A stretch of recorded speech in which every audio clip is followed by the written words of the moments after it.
Our little friend is already coming out to say hello. I can just see its little ears popping out. I'm going to pull in over here to the right. It's not going to be the clearest view, but we should be able to see it. But this is just where they rest. Hello, friend! They rest in the shade on this side. I don't think they're necessarily utilizing these entrances, because the entrances that are over here are covered with lots of thorny trees. Hello, yes, we're back. It's not Ali though. Remember me? I'm Tayla.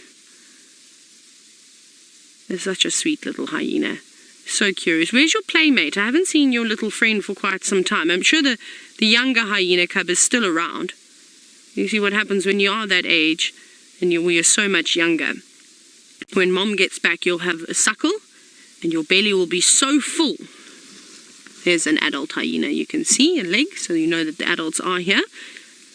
And they might go back into the den and just actually sleep in there, not necessarily always wanting to play. I don't know what time they got back. We need to actually try and figure out when they're getting back here. The first thing in the morning is not the greatest time to check because it is so cold.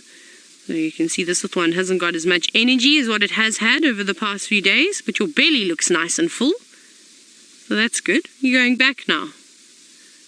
Maybe it will just lay out in the sun. It will obviously be quite difficult if it does go back towards where the adults are, because we can't get in there. And also I don't want to put too much pressure on them. They should have spots where they can rest in peace.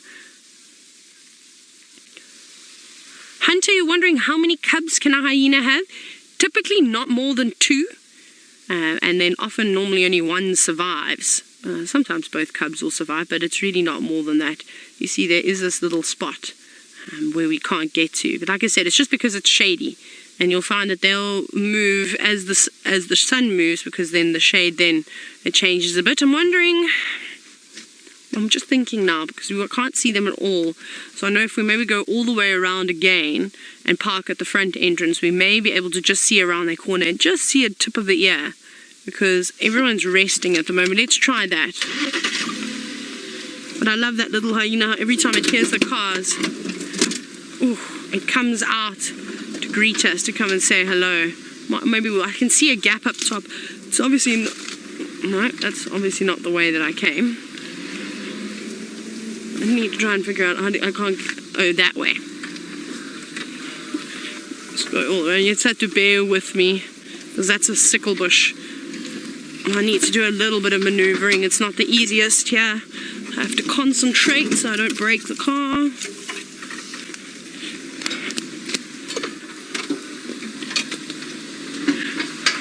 Okie dokie. I think I'm going to have to do some serious maneuvering around here to try and find an easy route.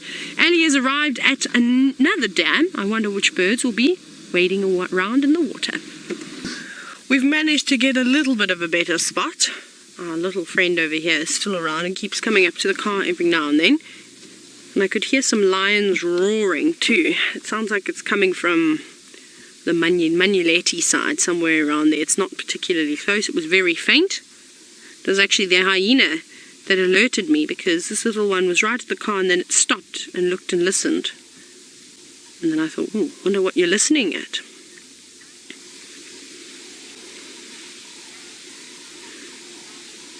Now, Ashes, when you're wondering if he or she is actually a cub, if I'm not mistaken, I think James may have identified this and said that this little one was a male. So it's still quite young. I would still call it a cub. It's not quite a sub-adult just yet. So yes, even though it has got the coloration of an adult, it is still very small. It's only about maybe less than a third of the size of an adult, so it's still got quite a bit of growing to do. So I would still be happy with calling it a cub. It's still less than 6 months old, at least, somewhere around there. They're very quiet. There's just 2 adults here. It looks like 2 females. I can't see you. I mean, you can see the view we've got is exactly the same that's on camera. It's almost impossible to try and identify them just from their backs. I can't remember if any of them had any specific patterns on their bodies, but the grass is also concealing them. Now, I wonder where our little friend is, the teeny tiny hyena cub that we did get to see. I know Gert was telling me that it wasn't here either yesterday, but like I said, it could just be in the burrow. Maybe it's just getting some extra sleep. If mom is not here, it might not feel comfortable to come out. Maybe it's just not very happy. We'll just see. Oh, that's lovely. Going over and giving Mom some love. Giving her a quick groom.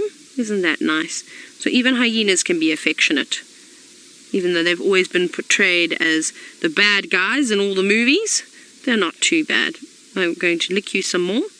And lick you so hopefully you wake up so I have someone to play with. Go fetch your friend. But we'll keep coming back to these dens to see if anything is going on throughout the day as well. Hopefully they'll be back this afternoon. And we'll be able to get to see them again. And I know it's so nice to be able to just sit here and actually just enjoy them. It's a very good learning opportunity now to just sit and observe all this behavior. You don't often get to see hyenas being affectionate either. I know I could probably count on my fingers how many times I've actually seen that. So very, very sweet.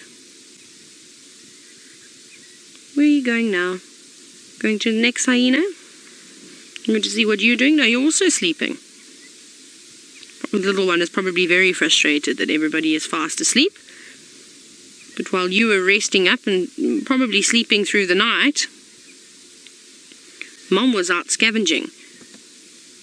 Definitely at least one hyena. I got a video of it again around camp. It's not as great. But I did hear some more rustling a bit, so there could have been more of them around. See, they're not tolerating this little one. Go away, I'm trying to have a nap.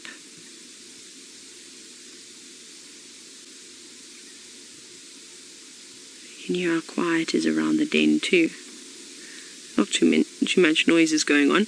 We got a horrendous smell as well as we drove a big loop around the den. It smelled like dead fish. It wasn't great.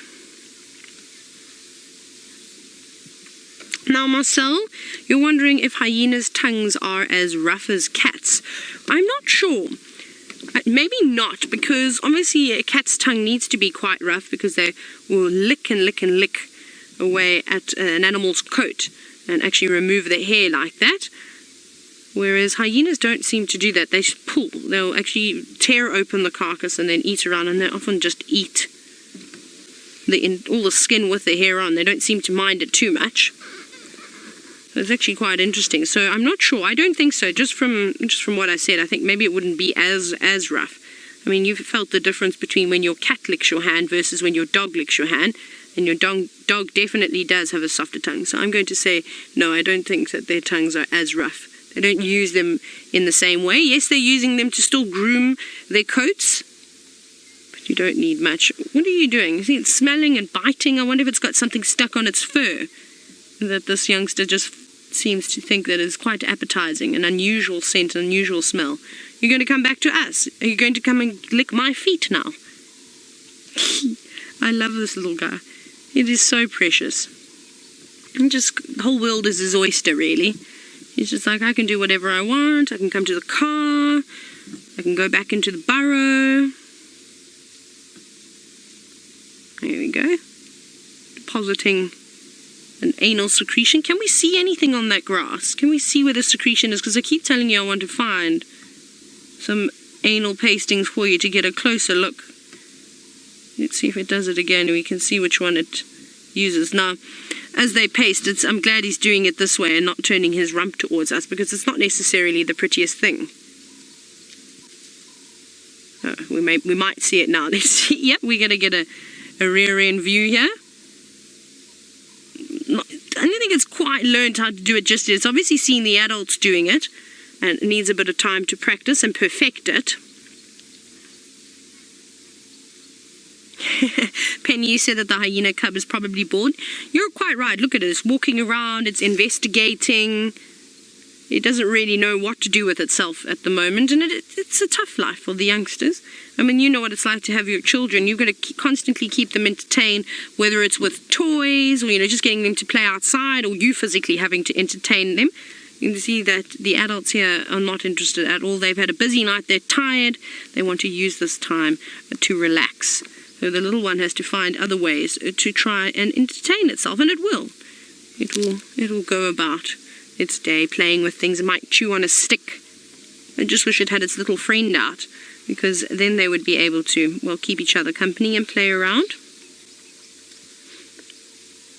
Now, it's also important that this little one does investigate with its nose and smell the various things out here and start practicing and to do the anal pastings. I know it's not a nice word, but there's no other way to really put it, because that's exactly what it is. So we're not going to sugarcoat anything. We haven't got any school drives on just now, so we won't necessarily just keep it PG. Yes, there we go. Wake up, little one. Come and play this side. And the reason why I say it is so important is because each group of hyenas, each clan of hyenas has got their own unique scent. And it's important that this little one learns what its clan scent is going to be. Because say it does go wandering off somewhere, and maybe might get a little bit lost, it's going to have to then figure out where to go. Where's it gone now? Onto the other side. Maybe it's gone to where we'd stopped to smell around to see what our smells are. Oh no, there it is. It's back again. It's just did a little loop. Just looking off to the side. You're so precious. Well, we'll sit you for a little bit longer and see what it gets up to. While we do that and play the patience game to see if our other little friend comes out, we'll go back across to Ali, who's moved on from her cat onto this other shady spot. We just changed our position just slightly from the den, so you can see how far away we are from the den. We don't want to get too close. The little one is just moving amongst the grass somewhere in there. And then it ventures too far, and then it gets a fright and comes racing back and startles the poor adults who are really just trying to get a bit of sleep. Now, I have no idea of the sex of this cub, because just a moment ago, I thought I remember James saying, I think it was male and female, or both females. I can't actually remember. I didn't get to spend much time with Ribbon's cubs, very sadly. But when we were having a look at the hyena a moment ago, and it's had its pseudo-vagina, if you will. Like I said, I'm so sorry. They have to be blatant about these things. Now, I know with the males, normally the tip of their penis is slightly wider, whereas this little one didn't really show those signs at all. So I wonder if it isn't a little girl. Like I said, I haven't spent much time with these hyenas at all, so you have to bear with me. I'm still getting to know them. So perhaps it is a little girl. But you can help me. You can hashtag Safari Live if you remember. Hyenas are not the easiest things to identify, especially when you're trying to tell between male and female, and their reproductive organs are almost exactly the same. It does take a little bit of practice, but we'll get better. Going back over. So I'm trying to figure out also which one is mom. It would obviously help if it would suckle, then we'd be definitely able to tell this must be mom.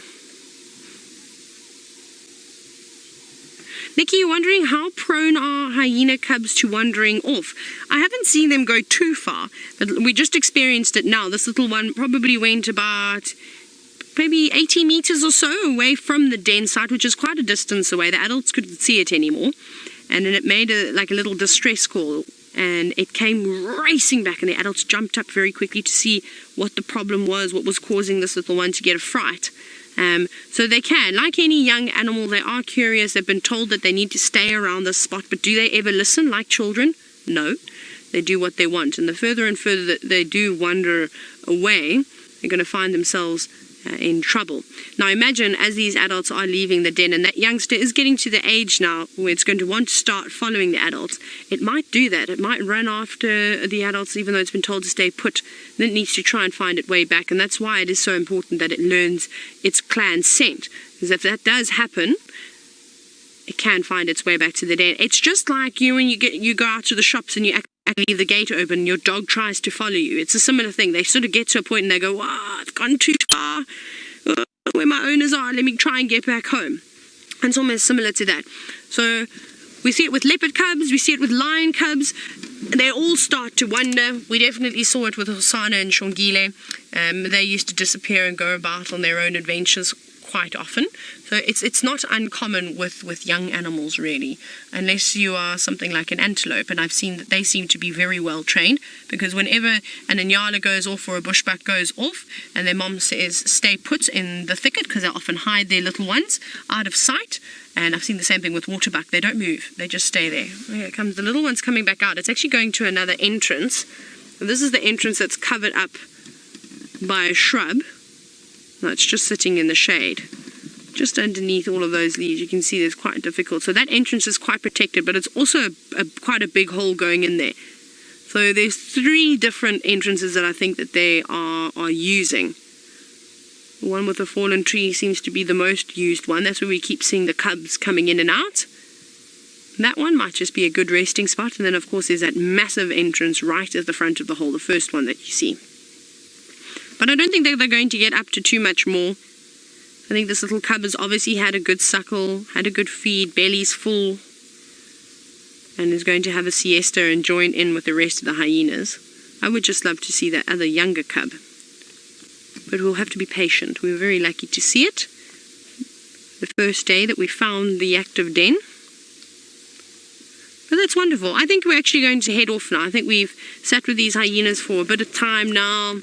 You know, they're very relaxed with us. They're not particularly bothered, but we can come back in the afternoon, and I don't want to harass them too much. They deserve a bit of peace and quiet too. They don't need to hear my voice all the time.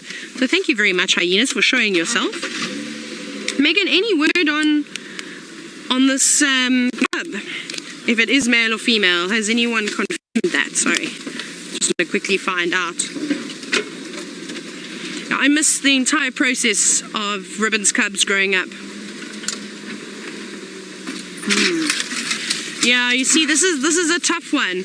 A couple of you are saying it's a male, and then I know a lot of you are also saying it's a female. It's not easy identifying the sexes of hyena, especially at such a young age. But like I said, I did notice, if you pull up a couple of pictures from Google, I don't think I have any of those demonstrated in my mammals book that I have here. But if you have a look, they'll tell you, sorry, Kat, just watch this terrible thorny plant.